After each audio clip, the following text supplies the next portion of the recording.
ಕುಪ್ಪೆ ಗ್ರಾಮದಲ್ಲಿ ನೂತನ ರೈತ ಸಂಘ ಉದ್ಘಾಟನೆ. ಹುಣಸೂರು ತಾಲೂಕಿನ ಕುಪ್ಪೆ ಗ್ರಾಮದಲ್ಲಿ ರೈತ ಸಂಘದ ನೂತನ ಘಟಕವನ್ನು ಕರ್ನಾಟಕ ರಾಜ್ಯ ರೈತ ಸಂಘದ ರಾಜ್ಯ ಅಧ್ಯಕ್ಷರಾದ ಬಡಗಲಪುರ ನಾಗೇಂದ್ರ ಅವರು, ಮೈಸೂರು ಜಿಲ್ಲಾ ಅಧ್ಯಕ್ಷ ಹೊಸೂರು ಕುಮಾರ್, ಹುಣಸೂರು ತಾಲೂಕು ಅಧ್ಯಕ್ಷ ಚಿಕ್ಕನಾಯಕ ಅವರು ಜ್ಯೋತಿ ಬೆಳಗುವ ಮೂಲಕ ಉದ್ಘಾಟನೆ ಮಾಡಿದರು. ಇದೇ ವೇಳೆ ಮಾತನಾಡಿದ ಮೈಸೂರು ಜಿಲ್ಲೆಯ ಅಧ್ಯಕ್ಷರಾದ ಹೊಸೂರು ಕುಮಾರ್ ಅವರು, ರೈತರು ಸಂಘಟಿತರಾಗಿ ಒಗ್ಗಟ್ಟಿನಿಂದ ತಮ್ಮ ಸಮಸ್ಯೆಗಳಿಗೆ ಪರಿಹಾರ ಕಂಡುಕೊಳ್ಳಬೇಕು. ಯಾವುದೇ ಸರ್ಕಾರಿ ಕಚೇರಿಗೆ ಹೋದರೂ ಯಾವುದೇ ಅಧಿಕಾರಿಗಳ ಹತ್ತಿರ ಜನಪ್ರತಿನಿಧಿಗಳ ಥರ ತಮ್ಮ ಹಕ್ಕನ್ನು ಒಗ್ಗಟ್ಟಾಗಿ ಕೇಳುವುದರಿಂದ ನಮ್ಮ ಸಮಸ್ಯೆಗೆ ಪರಿಹಾರ ಸಿಗುತ್ತದೆ ಎಂದು ತಿಳಿಸಿದರು. ರಾಜ್ಯ ಅಧ್ಯಕ್ಷರಾದ ಬಡಗಲಪುರದ ನಾಗೇಂದ್ರ ಅವರು ಮಾತನಾಡಿ, ರೈತ ಹೋರಾಟದಿಂದ ರೈತರಿಗೆ ಸಿಗಬೇಕಾದ ಹಕ್ಕುಗಳು, ಸವಲತ್ತುಗಳು ಸಿಗುತ್ತಿದ್ದರೆ ರೈತರು ಸಂಘಟಿತರಾಗಿ ತಮ್ಮ ಹಕ್ಕನ್ನು ಗಟ್ಟಿಯಾಗಿ ಕೇಳದೇ ಇದ್ದರೆ ಭ್ರಷ್ಟ ರಾಜಕಾರಣಿಗಳು, ಭ್ರಷ್ಟ ಅಧಿಕಾರಿಗಳು ರೈತರಿಗೆ ಮೋಸ ಮಾಡುತ್ತಾರೆ. ಆದ್ದರಿಂದ ರೈತರು ಸಂಘಟಿತರಾಗಿ ತಮ್ಮ ಅಸ್ತಿತ್ವವನ್ನು ಉಳಿಸಿಕೊಂಡು ಹೋಗಬೇಕು ಎಂದರು. ಇದೇ ಸಂದರ್ಭದಲ್ಲಿ ಕಾರ್ಯದರ್ಶಿ ರಾಮೇಗೌಡ, ಮಾದೇಗೌಡ, ಜಯಣ್ಣ, ಮಹಿಳಾ ಅಧ್ಯಕ್ಷ ನೇತ್ರಾವತಿ, ಚಂದ್ರೇಗೌಡ ಸೇರಿದಂತೆ ಕುಪ್ಪೆ ಗ್ರಾಮದ ಮುಖಂಡರು, ಮಹಿಳೆಯರು, ಯುವಕರು ಹಾಗೂ ನೂತನ ರೈತ ಸಂಘದ ಪದಾಧಿಕಾರಿಗಳು, ಸದಸ್ಯರು ಹಾಜರಿದ್ದರು. ಸ್ವತಂತ್ರ ಹೋರಾಟಗಾರರಂತ ಲಾಲ್ ಬಹದ್ದೂರ್ ಶಾಸ್ತ್ರಿ ಅವರ ಇಬ್ಬರ ಜನ್ಮದಿನ ಇವತ್ತು ಇಲ್ಲಿ ರೈತ ಸಂಘ ಪ್ರಾರಂಭ ಮಾಡ್ತಾ ಇದ್ದೀವಿ.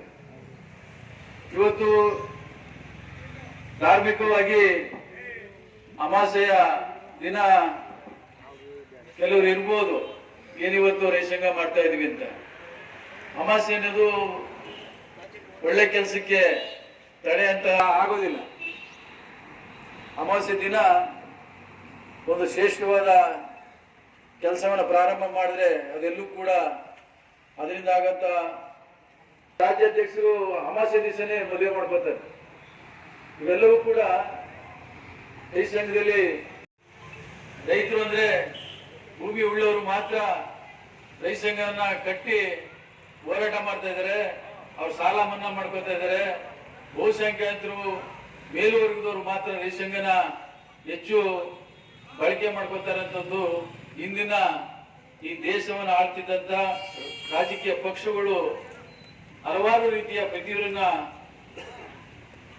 ರೈತರ ಸಮುದಾಯಕ್ಕೆ ಕೊಟ್ಟಂತದ್ದು ಇತಿಹಾಸ ಇದೆ. ಆದರೆ ರೈತ ಸಂಘ ಏನು ಸ್ವತಂತ್ರ ಪೂರ್ವಕವಾಗಿ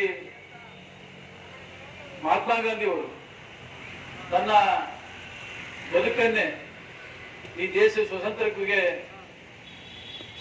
ತ್ಯಾಗ ಮಾಡಿದಂತ ಮಹಾತ್ಮ ಗಾಂಧಿಯರ ವಿಚಾರ ಆಧಾರದ ಮೇಲೆ ಆಧಾರಿತವಾಗಿ ಈ ರೈತ ಸಂಘ ಕಟ್ಟಿದ್ದದ್ದು. ಯಾರು ಶ್ರಮಿಕರಿದ್ದಾರೋ, ಯಾರು ಶೋಷಣೆಗೊಳಗಾಗಿದ್ದಾರೋ ಅವ್ರ ಪರವಾಗಿ ಈ ರೈತ ಸಂಘಟನೆ ಉದ್ಭವ ಆಗ್ತದೆ. ಮತ್ತು ಹಳ್ಳಿಯ ತಾರತಮ್ಯ ನೀತಿ ನಗರಕ್ಕೆ ಒಂದು, ಹಳ್ಳಿಗೆ ಒಂದು ಸೌಲಭ್ಯಗಳಿಂದ ವಂಚಿತರಾದಂಥವ್ರು ನಾವು. ಆ ಸೌಲಭ್ಯಗಳಿಗೂ ನಮಗೂ ಕೊಡಬೇಕು ಅಂತ ಹೇಳಿ ವಿಚಾರ ಕೊಟ್ಟಂತದ್ದು ರೈತ ಸಂಘ. ಇವತ್ತು ನಾವು ಗ್ರಾಮೀಣದಲ್ಲಿ ಸಂಪೂರ್ಣ ಗಾಂಧಿಯ ಆಸೆಯಂತೆ ಸ್ವರಾಜ್ಯ ಗ್ರಾಮಾಂತರ ಪ್ರದೇಶ ಇನ್ನೂ ಕೂಡ ಅಭಿವೃದ್ಧಿ ಆಗಿಲ್ಲ. ಸ್ವತಂತ್ರ ಬಂದು 75 ವರ್ಷ ಕಳೆದ್ರು ಕೂಡ. ಆದ್ರೆ ಮೊದಲು ಗ್ರಾಮಾಭಿವೃದ್ಧಿ ಕೊಡುಗೆ ಆಗ್ಬೇಕು ಅಂತ ಹೇಳಿ ಕನಸು ಕಂಡಂತವ್ರು ಮಹಾತ್ಮ ಗಾಂಧಿಯವರು. ಆ ಒಂದು ದಿಕ್ಕಿನಲ್ಲಿ ಹಲವಾರು ಗಮನ ಸೆಳೆಯುವಂಥದ್ದು ಗ್ರಾಮಾಭಿವೃದ್ಧಿಯ ಸೌಲಭ್ಯಗಳು, ತಾರತಮ್ಯ ನೀತಿಗಳನ್ನೆಲ್ಲ ಸರ್ಕಾರ ಮುಂದೆ ಗಮನ ಸೆಳೆಯುವಂತ ಕೆಲಸ ಇವತ್ತು ರೈತ ಸಂಘ ಮಾಡಿರುವಂತದ್ದು ಇತಿಹಾಸ ಇದೆ. ನಾವು ಬೆಳೆದ ವಿಷಯ ಅಷ್ಟೊಂದು ಊಟ ಮಾಡಿದ್ರಿ. ಒಳ್ಳೆ ಫುಡ್ ನಾವು ತಿನ್ನಲ್ಲ. ಒಳ್ಳೆ ಫುಡ್ ಬೆಳೆದ್ಬಿಟ್ಟು ಮಾರಾಟ ಮಾಡ್ತಿರಕ್ಕೆ ದುಡ್ಡು ಬರ್ಲಿ ಅಂತ ಅದು ಸರಿಯಾಗಿ ಬೆಲೆ ಇಲ್ಲ. ನಾವು ತಿನ್ನೋದೇನು ಗೊತ್ತಾ, ಕಾರಣ ನಮ್ಮ ಮಕ್ಳಿಗೆ ನಾವು ಹಾಲು ಕರಿತೀವಿ, ಒಳ್ಳೆ ಇದಾಗಿರೋಂತ ಹಾಲನ್ನ ಡೈರಿಗೆ ಹಾಕ್ತೀವಿ. ಆ ಕೊನೆಯಲ್ಲಿ ನೀರ್ನ ಹಾಕಿ ಮೆಣಸುಗಳು ಮಕ್ಕಳು ನೀರಲ್ಲಿ ಕುಡಿಸ್ತೀವಿ. ಎಷ್ಟು ಮಾಡ್ಬೇಕಾಗಿದೆ. ಸಿಟಿ ಅವ್ರ ನಗರೀಕರಣ ಕೊಟ್ಟರು ಸುಧಾ ನಮ್ಗೆ ಸರಿಯಾದ ಬೆಲೆ ಇಲ್ಲ. ಅದೇ ಸಾಲ ನಾವು ಯಾರು ಕರೆಕ್ಟಾಗಿ ಬೆಳೆದ್ಬಿಟ್ಟು ಬೆಲೆ ಬೆಳೆದ್ಬಿಟ್ಟು ಸಾಲ ತೀರ್ಸಿದ್ರೆ ಕೈನ ಬಾಕಿನೇ ಇಲ್ಲಪ್ಪ ಅಂದ್ರೆ ಯಾರಿದ್ದೀವ ಇಲ್ಲ. ಅದ್ರ ಜೊತೆಗೆ ನಮ್ಗಳನ್ನ ತೆರಿಗೆ ತಗೊಂಡು ನಮ್ಗೆ ಸೇವಕರಾಗಿರ್ತಕ್ಕಂಥ ಅಧಿಕಾರಿಗಳು ನಮ್ಮನ್ನ ಯಾವ್ದಾದ್ರು ಒಂದು ಕೆಲ್ಸಕ್ಕೆ ಹೋಗಿ ಸಾಕು, ಸಣ್ಣ ಒಂದು RTC ತಗೋಬೇಕಾದ್ರು, ಒಂದು DC ತಗೋಬೇಕಾದ್ರೂ ಕೊಡ್ಬೇಕು. ಇದನ್ನು ಒಂಥರ ಆತಂಕ ಸೃಷ್ಟಿ ಮಾಡಿದ್ರು. ಬೆಂಗಳೂರು ಇಷ್ಟು ಮುಂದುವರೆದಿರಲಿಲ್ಲ, ಅವಾಗ ಇಷ್ಟು ಮುಂದುವರೆದಿರಲಿಲ್ಲ. ಆದರೆ ಬೆಂಗಳೂರು ನಗರಕ್ಕೆ ಬಂದಾಗ ಒಂದು ಅಹಿತಕರ ಘಟನೆ ಆಗಿಲ್ಲ. ಒಂದು ಅಂಗಡಿಗೆ ಹೋಗಿ ಒಂದು ಬಾಳೆಹಣ್ಣು ಕಿತ್ಕೊಳ್ಳಿಲ್ಲ, ಒಂದು ಕಡ್ಡಕಾಯಿ ಮಾತ್ರ ಪುಕ್ಕಟ್ಟೆ ಕಡ್ಡಕಾಯಿ ಎತ್ಕೊಳ್ಳಿಲ್ಲ. ಬಹಳಷ್ಟು ಶಾಂತಿ. ಗಾಂಧಿ ಸ್ವತಂತ್ರ ನಂತರ ದೊಡ್ಡ ಸಂಖ್ಯೆಯಲ್ಲಿ ಸೇರಿದಂಥ ಹೋರಾಟ ಅವತ್ತು 82 ಆಯಿತು. ಅವತ್ತು ಇಡೀ ರಾಜ್ಯದ ಕಣ್ಣು ತಿಳಿಸಿತು. ಅದಕ್ಕೆ ಗಾಂಧಿ ವಿಚಾರನ ಒಪ್ಕೊಂಡಿರುವ ಅಂತ ಹೇಳಪಟ್ಟದ್ದು. ಇವತ್ತು ನಾವು ರೈತರು ಕುಂತಿದ್ದೀವಿ.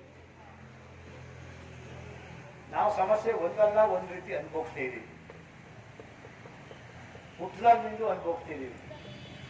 ಆದ್ರೆ ಆಧುನಿಕತೆ ಬೆಳೆದಂತೆ ಹೆಚ್ಚೆಷ್ಟು ಉತ್ಪಾದನೆ ಆದ್ರೆ ಇನ್ನಷ್ಟು ಹೆಚ್ಚೆಚ್ಚು ಸಂಕಟಗಳು ನಿಲ್ತೀವಿ. ಹಿಂದೆ ಸಾಲ ಇರಲಿಲ್ಲ, ಆಹಾರ ಸಮಸ್ಯೆಗಳು ಇರಲೂ ಇಲ್ಲ, ಜನಸಂಖ್ಯೆ ಕಡಿಮೆ ಇತ್ತು. ಪತಾಯಿ ಅಥವಾ ಗುಳಿಲಿ ನಾವು ರಾಗಿನ ಎತ್ತಿದ್ದೋ. ಬರ ಬಂದ್ರೆ ಹಸುವಿನವ್ರಿಗೆಲ್ಲ ಹಂಚ್ಕೊಡ್ತಿದ್ವು. ಬೀಜ ಸ್ವಾತಂತ್ರ್ಯ ನಮ್ಮ ಕೈಲಿತ್ತು. ನಮಗೆ ಬೇಕಾದಂತ ಬೀಜವನ್ನು ನಾವೇ ಉತ್ಪಾದನೆ ಮಾಡ್ಕೊಳ್ತಿದ್ವಿ. ನೂರಾರು ವರ್ಷ ಬದುಕೋ, 100 ವರ್ಷಕ್ಕಿಂತ ಮೀರಿ ಬದುಕಂತ ಜನ ಇದ್ದಾರೆ. 10 ಮಕ್ಕಳು 15 ಮಕ್ಕಳ ಎತ್ತಂತ ತಾಯಿಯಂದಿದ್ದಾರೆ. ಹಾಗೇನು ಸಂತಾನಕ್ಕೆ ಇದು ನಿಷೇಧ ಮಾಡಬೇಕು ಅನ್ನುವಂಥ ಆಪರೇಷನ್ ಇರಲಿಲ್ಲ, ಫ್ಯಾಮಿಲಿ ಪ್ಲಾನಿಂಗ್ ಇರಲಿಲ್ಲ. ಆದರೂ ಮುತ್ಸದ್ದಿಗಳು ಆರೋಗ್ಯವಾಗಿ ಕರೋರ್ಗೂ ಬದುಕಿದ್ರು. ಸಾಲ ದೊರೆ ಇರಲಿಲ್ಲ. ಮನೆ ಮಂದಿ 10-15 ಜನ ಇದ್ರು ಕೂಡ ಮನೆ ಮಂದಿ ಸುಖವಾಗಿತ್ತು. ಅಣ್ಣ ತಮ್ಮ 4 ಜನ ಇದ್ರೆ ಒಬ್ಬರ ಅಕ್ಕ ತರೋದ್ರು ಅಥವಾ ಅಣ್ಣ ತೀರೋದ್ರು, ತಮ್ಮ ತೀರೋದ್ರು, ಅವ್ರ ಮಕ್ಕಳು ನಮ್ಮ ಮಕ್ಕಳು ಅಂತ ನಾವು ಸಾಕಿದ್ರು. ಅವ್ರು ಮದುವೆ ಮಾಡಿ ಕಳಿಸ್ತಿದ್ರು. ಹಳ್ಳಿಯ ಸ್ಟ್ರಕ್ಚರ್ ಹೆಂಗಿತ್ತು? ನಮ್ಮೂರಿಂದ ಹೆಣ್ಣು ಬೇರೆ ಊರಿಗೆ ಕೊಟ್ರೆ ಆ ಊರಿಗೆ ಹೋದ್ರೆ ನಾವು ನಮ್ಮೂರು ಬೀಗರು ಅಂತೀವಿ. ನಿಜ ಬೇಡ್ರೆ? ಆ ಊರಿಂದ ಬಂದ್ರೆ ನಮ್ಮೂರು ಬೀಗರು ನಾವು ಅಂತೀವಿ. ತುಂಬಾ ಗೌರವ ಐತಲ್ವಾ? ಊರೇ ಗೌರವ ಕೊಟ್ಟಿತ್ತು. ಊರು ಮಾದೇಗೌಡರು ಮಗಳು ಹುಣಸೂರು ಪಕ್ಕದ ಯಾವ್ದು ಹಳ್ಳಿಗೆ ಹೋದ್ರೆ ಆ ಊರವ್ರು ಬೀಗರು ಅಂತ ಸ್ವೀಕರಿಸ್ತಿದ್ರು. ಅದು ಜಾತಿಗಿಂತ ಯಾವುದೇ ಜಾತಿ ಸಮುದಾಯ ಇತ್ತು ನಮ್ಮೂರು ಬೀಗರು ಅಂತಿದ್ರು. ಅಂದ್ರೆ ಕಲ್ಚರ್, ಒಂದು ಹೆಣ್ಣು ಕೊಟ್ಟಿದ್ದೀವಿ, ಒಂದು ಹೆಣ್ಣು ತಂದಿದ್ದೀವಿ ಅಂದ್ರೆ ಅದು ಊರು ಕೂಡ ಗೌರವ, ಅಥವಾ ಅಳಿಮೈ ಗೌರವ, ಅಥವಾ ಬೀಗ ಕುಟುಂಬ ಕೊಡುವಂತ ಗೌರವ. ಕಲ್ಚರ್ ಗೊತ್ತಿಲ್ಲ, ಅದೊಂದು ಕಲ್ಚರ್ ಅಂತೀವಿ. ಇವತ್ತು ಸಂಸ್ಕೃತಿ ನಾಶ ಆಗಿದೆ. ಬೀಗರಲ್ಲ, ಇವತ್ತು ಅಣ್ಣ ತಮ್ಮಂದಿರು ಒಂದಾಗದೆ ಸಪ್ರೇಟ್ ಇರುವಂತ ಪರಿಸ್ಥಿತಿ ನಮ್ಮ ಹತ್ರ ಇದ್ದೇವೆ. ಪಕ್ಕದ ಮನೆಗೆ ಸಮಸ್ಯೆಗೆ ಇನ್ನೊಬ್ಬ ಪಕ್ಕದಲ್ಲಿರೋ ಸ್ಪಂದಿಸಲ್ಲ. ಈ ತರದ್ದು ಸಂಸ್ಕೃತಿಗೆ ಏರ್ಬಿದ್ದಿದೆ ಹಳ್ಳಿಲಿ. ಇದು ಅಪಾಯ. ಯಾಕೆ ಅಂದ್ರೆ ಇವರೇ ಮಾತಾಡ್ಬಿಡ್ರಿ. ಇವರೇ ಅವರ ಸ್ಮರಣೆ, ಅವರು ಹುಟ್ಟಿದ ದಿನ ಇವತ್ತು. ಮತ್ತೆ ಲಾಲ್ ಬಹದ್ದೂರ್ ಶಾಸ್ತ್ರಿ ಅವರು ಏನು ನಮ್ಮ ದೇಶಕ್ಕೆ ಜೈ ಕಿಸಾನ್ ಜೈ ಜವಾನ್ ಅಂತ ಹೇಳಿದಂತ ಏಕೈಕ ವ್ಯಕ್ತಿ ಎಂದರೆ ನಮ್ಮ ಲಾಲ್ ಬಹದ್ದೂರ್ ಶಾಸ್ತ್ರಿ. ನಾವು ನೆಮ್ಮದಿಯಿಂದ ಇಲ್ಲಿ ಕುಂತಿರ್ಬೇಕಾದ್ರೆ ನಮ್ಮ ದೇಶವನ್ನು ಕಾಯುತ್ತಂತ ನಮ್ಮ ಯೋಧರು ಇವತ್ತು ನಮ್ಮ ನೆಮ್ಮದಿಯಿಂದ ಇಲ್ಲಿ ಜೀವನ ನಡೆಸಬೇಕಾದ್ರೆ ಅವರು ಸೆಕೆಂಡ್ 2ನೇ ಸ್ಥಾನದಲ್ಲಿ ಇರ್ತಕ್ಕಂಥ ಒಬ್ಬ ಏನು ದೇಶಕ್ಕೆ ಅನ್ನ ಹಾಕ್ತಾ ಇದ್ವಿ, ಇವನು ದೇಶಕ್ಕೆ ಅನ್ನದಾತ. ಇವರು ಇಬ್ಬರು ಜೈ ಕಿಸಾನ್ ಜೈ ಜವಾನ್ ಅಂತ ಹೇಳಿದಂತ ನಮ್ಮ ಲಾಲ್ ಬಹದ್ದೂರ್ ಶಾಸ್ತ್ರಿಯವರ ಇವತ್ತು ಹುಟ್ಟಿದ ಜಯಂತಿ.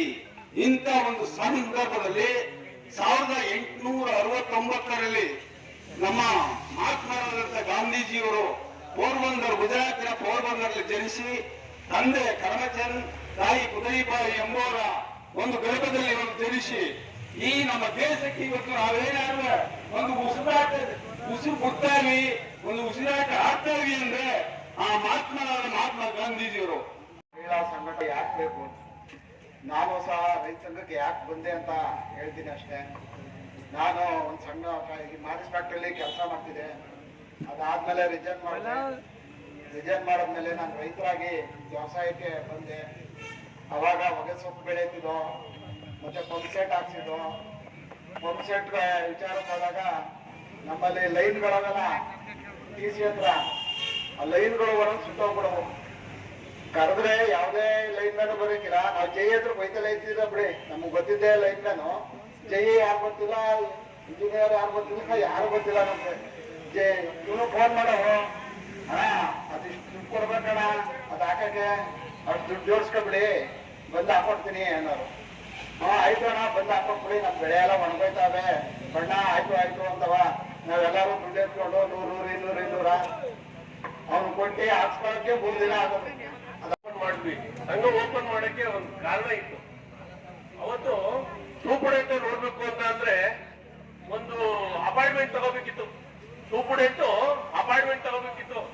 ಒಬ್ಬ ಫೀಲ್ಡ್ ಅಸಿಸ್ಟೆಂಟ್ ಮಾತಾಡಿಸ್ಬೇಕು ಅಂತ ಅಂದ್ರೆ ಅದ್ರ ಕಥೆನೇ ಬೇರೆ.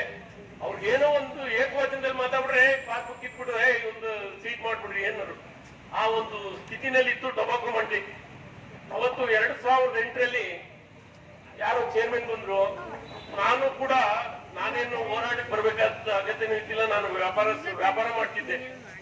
ನಾವು ಒಬ್ಬ ರೈತನ ಮಗನೇ, ನನ್ಗೂ ಏನೋ ಹೊಗೆ ಸ್ವಲ್ಪ ವ್ಯಾಪಾರ ಮಾಡ್ಬೇಕಲ್ಲ, ಯಾಕೆ ಮಾಡ್ಬಾರ್ದು. ನಾವು 4 ಜನ ಆಂಧ್ರದವರು ಓನರ್ಸ್ಗಳು ನನಗೆ ಸ್ವಲ್ಪ ಕಾಂಟ್ಯಾಕ್ಟ್ ಆಯ್ತು. ಓನರ್ಸ್ ಕಾಂಟ್ಯಾಕ್ಟ್ ಆದ್ಮೇಲೆ ನಮ್ಮ ಟೊಬಾಕೋ ಬೋರ್ಡ್ ಆಯ್ತಾ ಇರೋ ಬೇಕಾದಷ್ಟು ಅವ್ರು ಹೇಳೋರು ಓನರ್ಸ್ ನಮ್ಮ ಕರ್ನಾಟಕದಲ್ಲಿ ಯಾರು ಕೇಳೋರೇ ಇಲ್ಲ. ಚಂದ್ರಗೌಡ್ರೆ ಯಾರು ಕೇಳ್ತಾವ್ರೆ, ಯಾರು ಕೇಳಕ್ಕಿಲ್ಲ ಅಂದ್ರು. ನಾನೇನ್ ಮಾಡಿದೆ, ನಾನೇ ಕೇಳ್ತೀನಿ ಬಿಡಿ ಸರ್ ಅಂದೆ. ಯಾಕಂದ್ರೆ ನಾನು ಆಗ ಒಂದು 26-27 ವರ್ಷದ ಹುಡುಗ ಸರ್. ನಾನೇ ಕೇಳ್ತೀನಿ ಬಿಡಿ ಸರ್, ಏನ್ ಸರ್ ಅಲ್ಲ ಅಲ್ಲಿಗೂ ಇಲ್ಗೂ ಏನು ವಿಷಯ ಅಂತ ನಾನು ತಿಳ್ಕೊಂಡಾದ್ಮೇಲೆ ಚೇರ್ಮನ್ ಬಂದ್ರು ಒಂದು ಮೀಟಿಂಗ್ ನಲ್ಲಿ. ನಮ್ ರೈತರು ಒಂದ್ 10 ಜನ ರೈತರನ್ನ ಟೊಬಾಕೋ ಮಂಡಳಿಯವರೇ ಪ್ರಿಪೇರ್ ಮಾಡಿ ನಿಲ್ಲಿಸ್ಕೊಳ್ಳೋರು. ಅವರೆಲ್ಲ ಟೊಬಾಕೋ ಬೋರ್ಡ್ ಅವ್ರ ಪರನೇ ಹೇಳೋರು. ಇವರು ಓನರ್ಗಳು ನಮ್ಗೆ ಹೇಳ್ಕೊಡಿದ್ರಲ್ಲ. ನಾನೇನ್ ಮಾಡಿದೆ, ಒಂದೇ ಜಾತಿ, ಗೌಡ್ರಿಂದ ನಾಯಕರಿಂದ ಯಾರಿಲ್ಲ, ಒಂದ್ ಜಾತಿ, ಇದು ಒಂದು ಕುಲ. ಇದು ಈ ಸಂಘಟನೆ ನಮ್ಗೆ ಯಾಕಪ್ಪ ಬೇಕು ಅಂತಂದ್ರೆ ತಾಲೂಕಿನಲ್ಲಿ ರಾಜಕಾರಣಗಳು, ಭ್ರಷ್ಟ ರಾಜಕಾರಣಗಳು, ಭ್ರಷ್ಟ ಅಧಿಕಾರಿಗಳು, ಭ್ರಷ್ಟ ಭೂಮಿ ಕಳ್ಳರು